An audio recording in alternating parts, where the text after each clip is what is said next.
Welcome to Summary of the Week, your quick guide to the top headlines. Today's Saturday, June 21st. Here's a recap of some of the major events this week.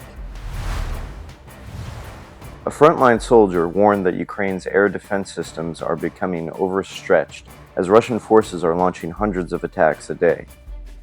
The soldier said Ukraine is running low on defensive missiles. Some countries are artificially delaying the transfer of aid, exchanging cheap Russian resources for slowing down our assistance. Others are waiting for political approval from the Americans, he wrote on Telegram. In another worry, new Russian drones are reportedly flying higher, beyond the range of Ukraine's ground-based guns.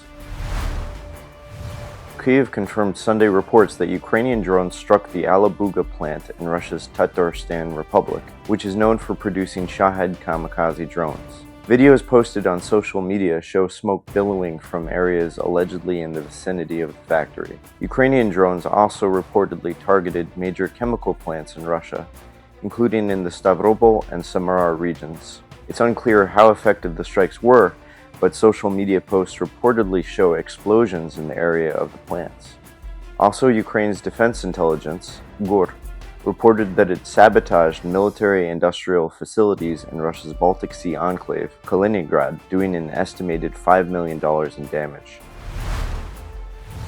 Overnight Sunday to Monday, Kyiv said Russia launched 138 kamikaze drones across Ukraine in what it called deliberate terror, damaging infrastructure and forcing blackouts. But Ukraine is pushing back.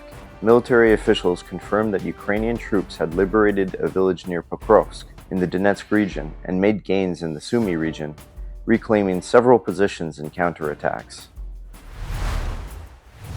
Ukrainian officials confirmed Monday that Ukraine had completed the war's largest repatriation operation, with the return of over 6,000 fallen soldiers from Russian-held territory. It was the final stage of a years-long mission to recover the dead from occupied areas and frontline zones, via negotiated exchanges with the Kremlin.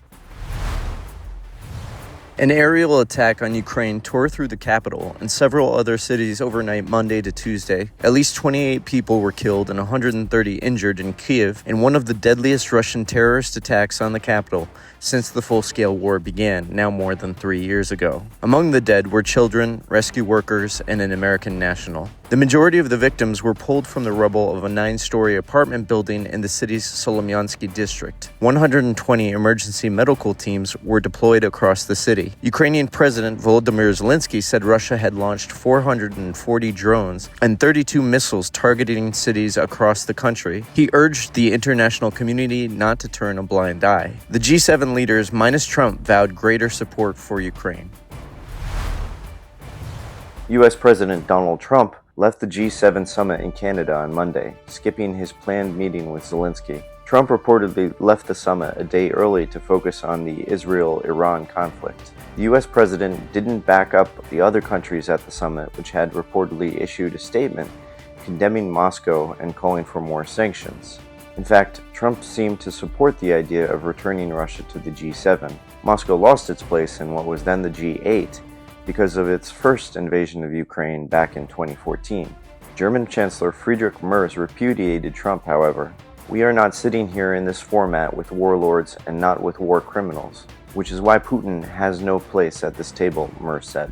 In Washington, it was reported that Trump quietly ended the working group tasked with developing strategies to pressure Russia into getting serious about peace talks. Despite these moves, Kyiv still hasn't given up hope on its longtime American partners. Ahead of future talks, Zelensky said he plans to ask Trump to sell U.S. weapons directly to Ukraine. "I can't imagine fighting without U.S. help," he said.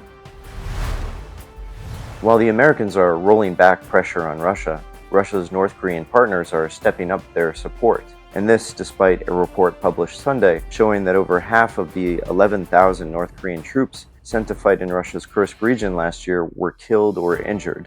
Another 3,000 were sent this year, and according to Russia's Security Council chief, Sergei Shoigu, Pyongyang will send a division of builders, 2 military brigades totaling 5,000 troops, and about 1,000 D-miners to support reconstruction in Kursk.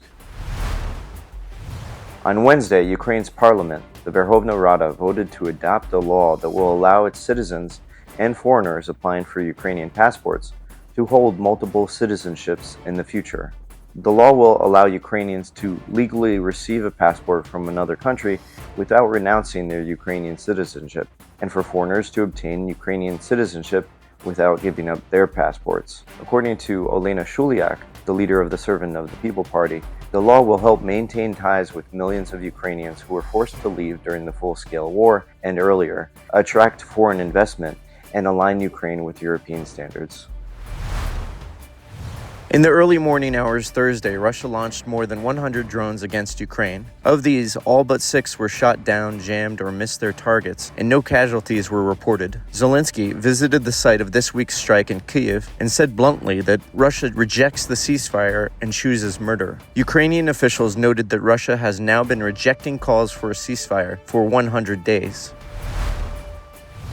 Ukrainian intelligence reported that it eliminated Mikhailo Khrytse using a pistol and a silencer. Khrytse was a high-ranking collaborator in the Russian-occupied city of Berdyansk in Zaporizhia region. Khrytse allegedly helped the Russians to set up torture chambers for Ukrainian POWs. "We will come for each of them and stop their criminal activities with a silencer or without, quietly or loudly, but always effectively," a Gore source told Kyiv Post.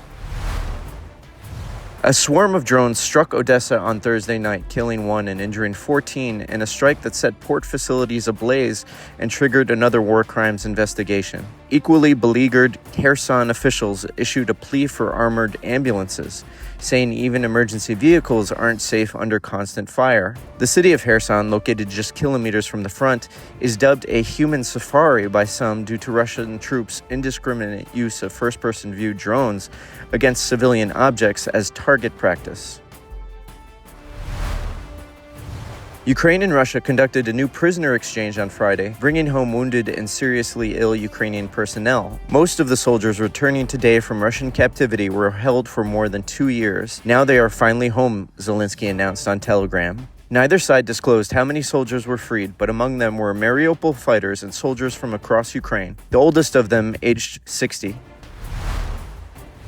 Thanks for watching this week's Summary of the Week. Don't forget to like, subscribe, and stay informed.